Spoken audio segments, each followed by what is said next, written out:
14 de la mañana tenemos a Víctor Hugo Sucoret de el Partido Social Patriótica y a Jorge Heredia de Adelante Ecuatoriano Adelante. Un diálogo interesante, Luis Antonio, porque Víctor Hugo regresa a la política después de 7 años, Jorge Heredia deja el mundo de la televisión para empezar este camino formalmente, por así decirlo, porque sabemos que ya de joven pues en el colegio hacías cosas dentro de la política, pero inicia en este camino. El uno se las sabe todas y el otro está aprendiendo, así más o menos. Vamos a empezar con, ¿qué le parece si empezamos con, claro, con el nuevo ya? Jorge, la gente denosta la posibilidad de que alguien de pantalla ingrese a la política. ¿Qué preparación tienen? Prevalidos de que quieren dar un servicio social cuando su rama, su experiencia es distinta a la de servir en el ámbito público desde la Asamblea. Interesante pregunta y un cuestionamiento que se ha hecho no solo compañeros periodistas, sino muchas personas que han visto de pronto mal la incursión desde ahora a la política, ¿no? Este salto. Pero yo más bien respondería, ¿por qué no? ¿Por qué no tener una asamblea más diversa?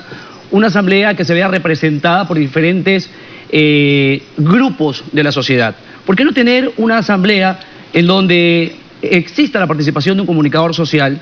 Hoy por hoy nos estuviésemos quejando de una ley de comunicación. ¿Por qué no tener una asamblea con representantes de grupos de la minoría, afroecuatorianos, indígenas, diferentes sectores? Es momento de que la ciudadanía pueda ya abrir su mente, que cambie esta connotación de que hay que tener cierta profesión para poder legislar en el país, cuando en realidad una pared llena de títulos no te garantiza ser mejor legislador.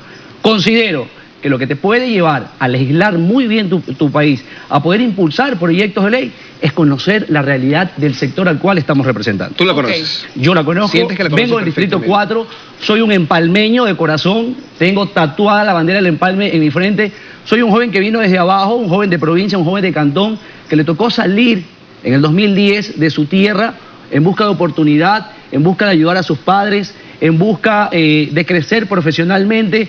Y de alguna u otra manera soy como aquel joven que hoy por hoy busca una oportunidad y decir, aquí estoy, yo tengo que contribuir a mi país. Pero creo que ha quedado claro eso de ahí. Ahora le quiero preguntar a Víctor Hugo Sucoret, ¿por qué después de 7 años regresar nuevamente a este ámbito de la política para querer llegar a la Asamblea? ¿Qué motivación lo lleva a esto? En primer lugar, debo decirle que el político no se jubila. Y en el momento en que yo dejé el aspecto empresarial en el ámbito de la construcción y me dediqué a la política, ya de ahí no regreso a otra actividad sino a hacer política. Pero se hizo un alto de 7 años y de repente hice un ahora alto de 7 años porque creía que había dado todo 25 años sirviendo. Pero sin embargo, mi familia me dice, no, tienes que volver a pedir el voto, volver a hacer campaña para que llegues a la Asamblea. Y yo analicé la situación del país. Y el país literalmente se cae en pedazos. Si el país se cae en pedazos y yo tengo un contingente que puedo aportarlo, pues tengo que presentarme. Ahora tengo que presentarme por Sociedad Patriótica porque se extinguió el Partido Roldosista Ecuatoriano al cual yo pertenecía. Siempre se lo identificó con Abdalá Bucaram, con la familia de Abdalá Bucaram, y ahora usted está en el otro extremo, está en otro partido que no tiene nada que ver con Abdalá Bucaram, ahora está con Lucio Gutiérrez. No sabemos si es una estrategia política, pero mucha gente se pregunta ¿por qué? ¿Por qué algo que siempre fue leal, incondicional, se ve ahora separado? Yo estuve militando en el PRE 28 años. Y Alfredo Adún, y lo nombro Alfredo Adún porque, por lo que voy a decir después. Alfredo Adún, 35, fue cofundador con Abdalá. Se extinguió el PRE. Al extinguirse, quisimos hacer política en el partido que ahora tiene el hijo con el número 10. Claro, sí, los vimos que estaban formando algo. Pero no nos identificamos totalmente ni nos afiliamos, ni Alfredo Adún ni yo. Al no estar afiliados y al no combinar el estilo de hacer política de la, entre comillas, vieja guardia del Partido Roldosista, al cual se pertenece también el padre, Abdalá Bucaram, que a propósito con él hablé largo anoche por un video que envió en las redes sociales que está excelente. Entonces nosotros formamos un nuevo partido, un nuevo movimiento con Alfredo Adún, que se llama La Fuerza de los Pobres. Ese movimiento todavía no está terminado de inscribirse, estamos recogiendo firmas. Entonces, como queríamos participar en esta contienda, por la razón que le dije a Liz, es decir, el país se cae en pedazos, entonces tuvimos que hacer una alianza estratégica con Lucio y estamos por la lista 3, por esta vez por la 3. Ok, ahora vamos a tocar algunos temas. Jorge mencionó uno de esos, ley de comunicación, Jorge. La postura en caso de llegar a la Asamblea son temas que interesan a todo el país, más allá de que sean candidatos por la provincia del Guayas. En caso de llegar a la Asamblea, al momento de formar parte de este mundo de la comunicación, ¿cuál será su postura frente a la actual ley de comunicación? Sin temor a equivocarme, Liz, te puedo decir que deberíamos derogar la ley de comunicación. ¿Y por qué? Porque no estoy de acuerdo con esta ley que ha servido como cortina para tapar muchos casos de corrupción que hoy saltan a la vista pública. Hoy por hoy estamos aquí sentados, ustedes como comunicadores, como colegas, sabemos que tenemos que cuidar hoy por hoy lo que decimos. De hecho, una compañera de ustedes, la señora Inostroza, fue de hecho sancionada. Entonces, los comunicadores hoy por hoy no tenemos esa libertad para poder expresar, para poder investigar, para poder mostrar a la ciudadanía un caso o un hecho investigativo. Necesitamos más investigación de campo. Los periodistas necesitan esa libertad de poder ejercer su profesión que no solamente es muy mal pagada, profesión que debería ser considerada como uno de los poderes del Estado, porque somos los comunicadores los encargados de demostrar al país los hechos de corrupción, somos los encargados de mostrar lo que en realidad está pasando en nuestro país. Bien, pero entonces, esta ley nos está coartando. En ese ámbito hay una posición contundente de tu parte, pero en el otro ámbito, en el que regula lo que sempiternamente se ha conocido como degradación de la sociedad, el chisme, el bochinche, el convertir en íconos los antivalores. ¿Eso tarea de quién es? ¿De una ley o de una sociedad que debe evolucionar en el ámbito cultural? Yo sé más o menos por dónde vas, compañeros, y justamente estamos hablando de ciertos temas que sean farandularizados. ¿Ayudas con la palabra? Farandularizados, ¿no? Sí. Exacto. Entonces, definitivamente debemos apegarnos a un periodismo responsable. Hace mucho tiempo atrás había muchos actos que no se tapaban. Con este efecto de no farandularizar ciertos temas, se han tapado pues muchos casos de corrupción.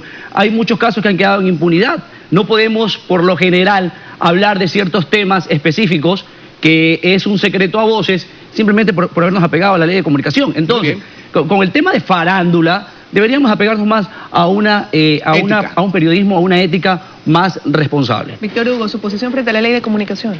La ley de comunicación debe derogarse totalmente.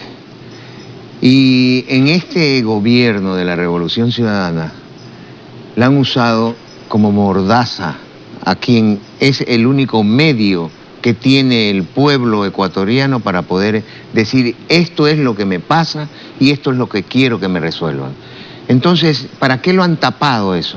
¿Para qué le pusieron la mordaza a la prensa? Le pusieron la mordaza a la prensa, como dice Jorge, para cometer actos de corrupción. Hagamos de abogado del diablo. Para hacer una denuncia hay que tener las pruebas suficientes. Así es. De repente el periodismo anterior hablaba mucho y no mostraba. Ahora deberá procesar todas esas pruebas para que la denuncia tenga no solamente contundencia en la impresión pública, sino resultados en la cárcel o en la sanción que se merece quien habla mucho y dice poco o demuestra poco. Desgraciadamente en este régimen se aprobó la Constitución de Montecristi, el año 2008. En la Constitución de Montecristi primero se satanizó al Congreso Nacional.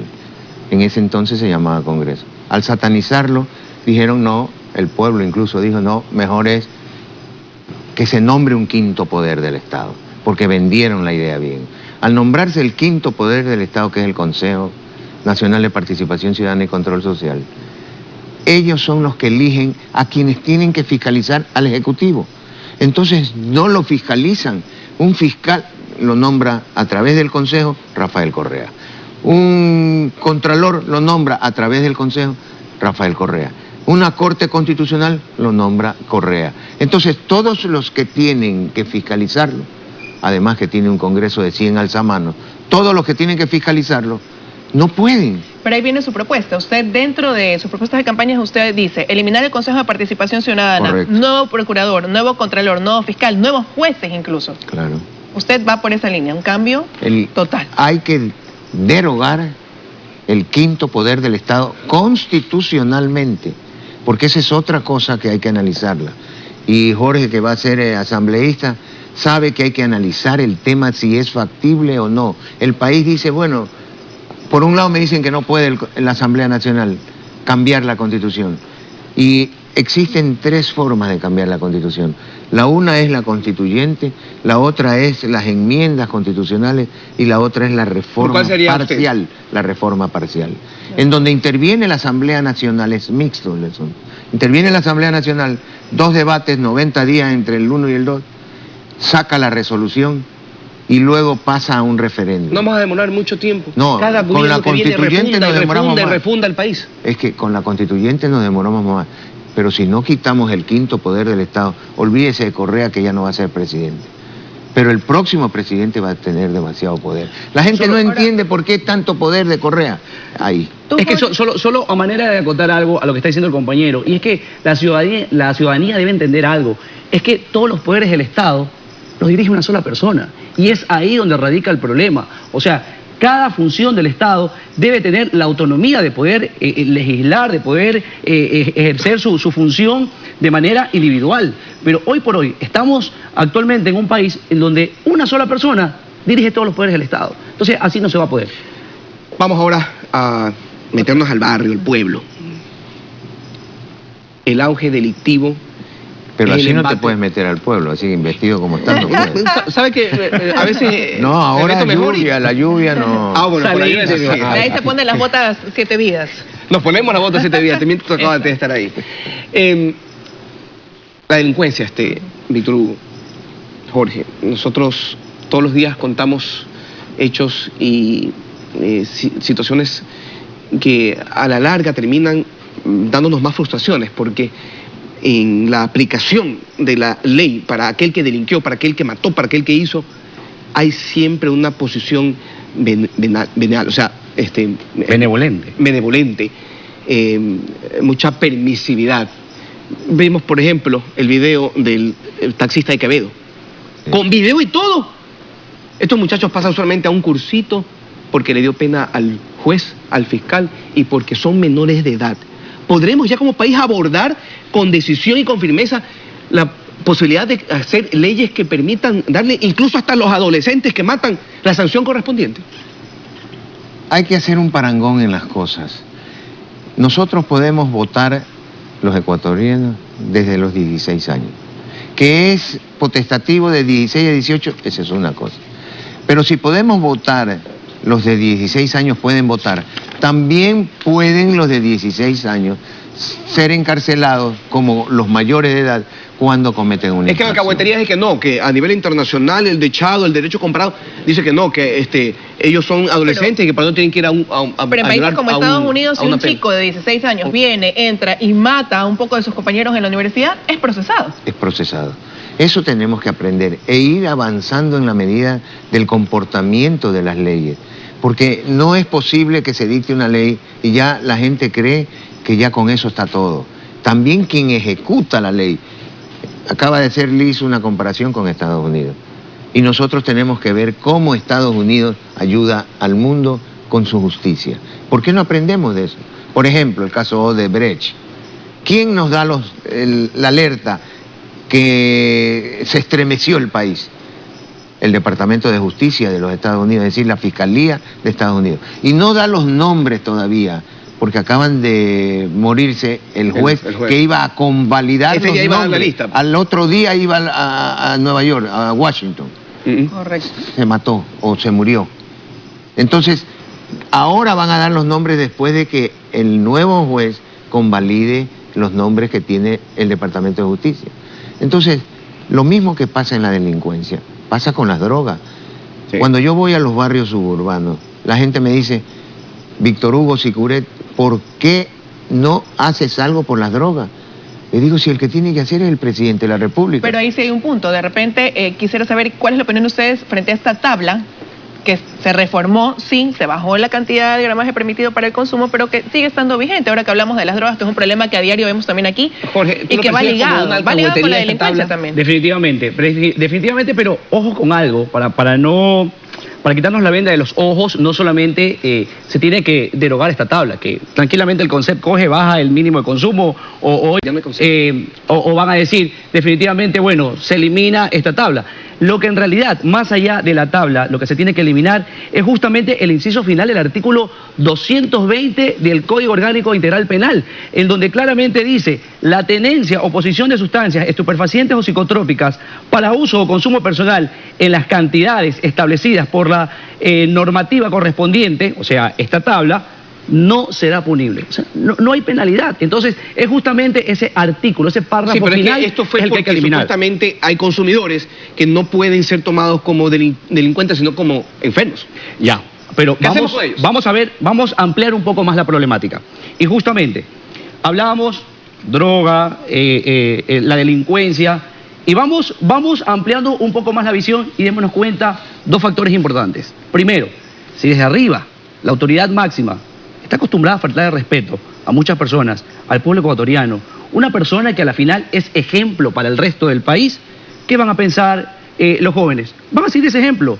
Segundo, si en nuestro país contáramos los jóvenes con más oportunidades, con más trabajo, con más apoyo, hoy por hoy, hasta la educación, o sea, lamentablemente hoy hay que pasar un examen del Cenecit para que el gobierno te imponga una carrera, o sea, ni siquiera tenemos la libertad, hoy por hoy los jóvenes, de estudiar una carrera por vocación, ¿qué pasaría sino por imposición? ¿Qué pasaría con la Cenecit? Entonces, en caso de que ustedes lleguen a hay que eliminar ese examen del Cenecit, que es un clamor general. Regresar a la libertad de que cada chico pueda escoger la carrera que quiera. Es que debería ser así, estamos hablando con el futuro. Pero ¿a dónde se lo meten si todos quieren ser doctores? En el asunto de la droga, que es lacerante el problema, en el asunto de las drogas, la Constitución de la República le dice al presidente de la República que tiene que controlar el uso de la droga, no abrir la puerta del consumo de droga diciendo yo establezco una tabla de consumo mínimo. Y dos, le dice, porque cuando el chico cae enfermo, porque es una enfermedad, resulta ser que no hay que pegarle, no hay que amarrarlo de la pata de la cama, como hacen en los barrios, en los barrios populares, sino recuperarlo. Entonces, ¿qué dice la Constitución? El 340 y pico. Dice que el presidente de la República deberá crear centros de recuperación. No ha hecho ni un centro de recuperación. Hay tres hasta el momento de confinamiento y dos más. Yo creo que deberían haber 300. Para mí es nada los 13, porque es lacerante el problema y hay que ayudar. Vamos a ir a un corte en este momento. Para regresar continuaremos conociendo las propuestas de los dos candidatos a la Asamblea, Jorge Heredia y Víctor Hugo Securella.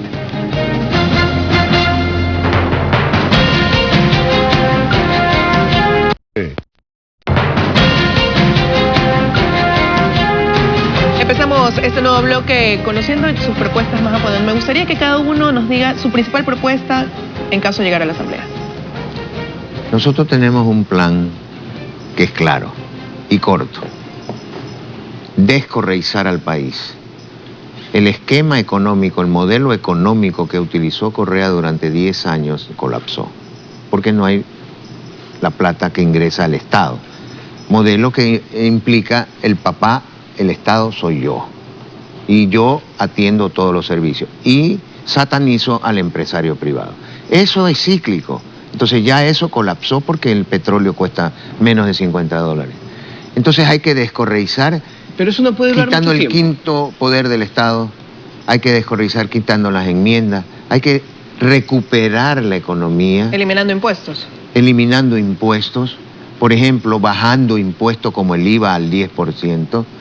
Nosotros pagamos en Miami, cuando te compraste ese traje, pagaste el 7% de impuesto al IVA. Pero nosotros, como somos bacán, decimos no, nosotros pagamos 14%, hay que bajarlo. Víctor Hugo, pero usted habla de descorreizar el país. Esto sí implica un proceso legal. Claro. Va a demorar mucho eso. Es que el diputado no puede hacer otra cosa. Así es. El asambleísta no puede hacer otra cosa que legislar, descorreizando el país y recuperando la economía. Y número dos, fiscalizar. Ok. Y en fiscalizar hay que desratizar todos los actos de corrupción del gobierno de la Revolución Su Ciudadana. propuesta, Jorge. Bueno, coincidimos en algo y estamos conscientes que uno de los mayores endeudamientos que tiene este gobierno con el pueblo ecuatoriano es la falta de fiscalización. Definitivamente, como candidatos asambleístas por el Partido Adelante Ecuatoriano, Adelante, nosotros venimos ya desarrollando una agenda legislativa enmarcada en varios puntos, en el área económica, en el área de seguridad, en el área de la educación, en el área de la fiscalización. Como representante del Distrito 4, que son 21 cantones de la provincia del Guayas, entre ellos pues mi querido cantón El Empalme, justamente mi enfoque como candidato a este distrito pues es apoyar al agricultor. Sin duda alguna nosotros tenemos que velar por este motor económico. Recordemos que el 70% de la producción económica de las grandes ciudades viene del campo, viene del sector rural. Entonces hay que darle seguridad y justamente impulsaré una ley que se llamará Ley de Protección al Agricultor, en donde al agricultor, al momento de sembrar su tierra, pues el Estado pueda subsidiar en caso de siniestros, catástrofes, háblese de lluvias, inundaciones, plagas, para que de esta manera el agricultor no pueda perder su cultivo. Por años nos hemos dado cuenta, y esto desde que cuando vivía en El Empalme, le estoy hablando hace mucho tiempo atrás porque tengo familia que vive incluso en el campo, en varios recintos, han tenido que hipotecar sus tierras. Viene una catástrofe, ¿qué hace nuestra pobre gente del agro, del Perdieron campo? y encima tienen que endeudarse. Pierde y encima Y pierden paga. la tierra. Y pierde la tierra, que es lo peor. Eso no lo Entonces, llevan también comulgan. el chanchito. Todo. No, hay una última no, cosa ni la sobre gallina la ni el pato le agricultura. queda. Sobre la agricultura tenemos nosotros un plan. La obligación de las instituciones del sector público financiera de entregar crédito, número 1. Número 2, el crédito no va con la garantía de la tierra. La tierrita es lo más sagrado para el agricultor pequeño. Pero ojo, eso puede ser Entonces, también riesgoso porque de repente el campesino ¿con cree qué que se debe darle garantiza? más y el riesgo después es para el Estado. No darle más, sino darle todo. de acuerdo al proyecto que endeudado. tiene. Sostener lo que Entonces el tiene. proyecto es el que sirve de garantía. Ya. ¿Para qué? Para que esos vagos del Ministerio de Agricultura primero se aprendan la lección y segundo, controlen que se ejecute bien. Porque ¿qué pasa si no le tecnifican al agricultor? El agricultor va a perder en la primera lluvia, pierde todo. No progresa. Muy bien, Y pierde entonces su ya está terreno. clarito. Claro, su propuesta. Una de las propuestas de Víctor Hugo Signoret, bajar del 12 al 10% el IVA, Del 14. de 14 al 10. al 10%, son 4 dígitos. Sí, claro. ¿Ya? Y una propuesta importante de Jorge Heredia, Fortalecer. mirar al campo. Fortalecer y apoyar al Apoyar al agroecuatoriano. agricultor. Que ojo, que coincide en esta propuesta también. Queremos agradecerles haber estado aquí a ustedes por el Muchas espacio. gracias. Nos vamos a una pausa y ya regresamos.